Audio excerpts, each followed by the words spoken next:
আসসালামু আলাইকুম। বগুড়া শহর থেকে একটু দূরে মাত্র 100 টাকায় ঘুরে আসলাম দারুণ এক পার্ক থেকে। এই পার্কের সৌন্দর্য আপনাকে মুগ্ধ করবেই। যদি হাতে সময় থাকে তাহলে আপনিও ঘুরে আসতে পারেন এই পার্ক থেকে। বগুড়া চারমাথা থেকে এই পার্কে আসতে ভাড়া লাগবে 40 থেকে 50 টাকা।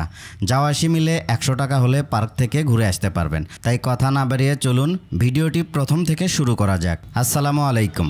হ্যালো এভরিওয়ান, আশা করছি সবাই অনেক ভালো আছেন।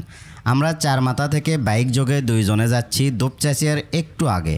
গ্রামীণ পরিবেশে অবস্থিত খুবই দারুণ একটি পার্কে। যারা ফেসবুক বা সোশ্যাল মিডিয়া ঘাটাঘাটি করেন এ পার্ক সম্পর্কে কিছুটা ধারণা তাদের অবশ্যই জানা আছে। খুবই সুন্দর গ্রামীণ পরিবেশে এ পার্কের অবস্থান। এ পার্কে প্রবেশের জন্য আপনাকে 50 টাকার টিকিট করতে হবে। 5 বছরের নিচের বাচ্চাদের কোনো টিকিট লাগবে না। হ্যালো এভরিওয়ান, আমি এখন আছি বগুড়ার সাফিনা পার্কে।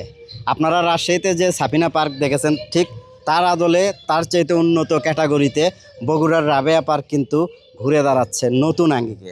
আপনারা দেখতে পাচ্ছেন আমার পেছনে ডাইনোসর, জিরাফ সহ বিভিন্ন নতুন নতুন জন্তু কিন্তু তৈরি করা হচ্ছে। পাশাপাশি এই পাশে তৈরি করা হচ্ছে সুইমিং পুল।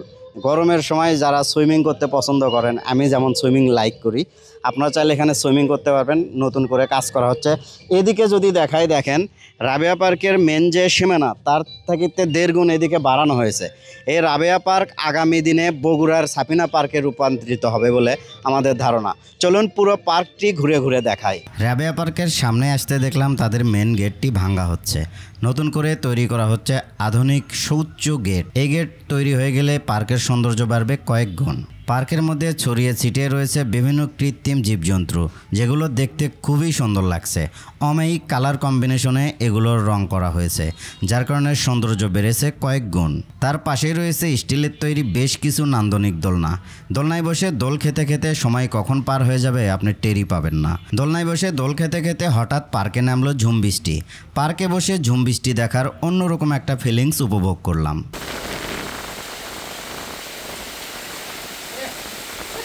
রাবেয়া পার্কে বসে প্রিয়জনকে নিয়ে সুন্দর মুহূর্ত কাটানোর জন্য বেশ কিছু ছাউনি ঘর পেয়ে যাবেন, যেগুলো দেখতে খুবই নান্দনিক। বৃষ্টি থামার পরে রাবেয়া পার্কের সৌন্দর্য আমার কাছে আরও বেশি সুন্দর লেগেছে। রাবেয়া পার্কটি ঘুরে ঘুরে যতই দেখছি ততই মুগ্ধ হচ্ছি। এত সুন্দর একটি পার্ক বগুড়া শহরের নিকটে রয়েছে সেটা আমার জানাই ছিল না। এ পার্কে কারা কারা এসেছেন তারা অবশ্যই কমেন্ট করে জানাতে পারেন। যারা এখনও রাবেয়া পার্কে ঘুরতে আসেননি তারা এই ভিডিও দেখার পর আর বসে না থেকে সময় সুযোগ করে প্রিয়জনকে নিয়ে ঘুরে যেতে পারেন রাবেয়া পার্ক থেকে। আশা করছি ভালো লাগবে। রাবেয়া পার্কের আসল সৌন্দর্য পাখির চোখে দেখলে বুঝতে পারতেন। বৃষ্টির কারণে পাখিটি ফ্লাই করা সম্ভব হয়নি, সেজন্য আমি আন্তরিকভাবে দুঃখিত। তবে এই ভিডিওতে যদি আপনাদের সারা ভালো থাকে তাহলে খুব শীঘ্রই আবার একটি ভিডিও নিয়ে আসবো রাবেয়া পার্কের। সেই ভিডিওতে পাখির চোখে দেখাবো রাবেয়া পার্কের সৌন্দর্য।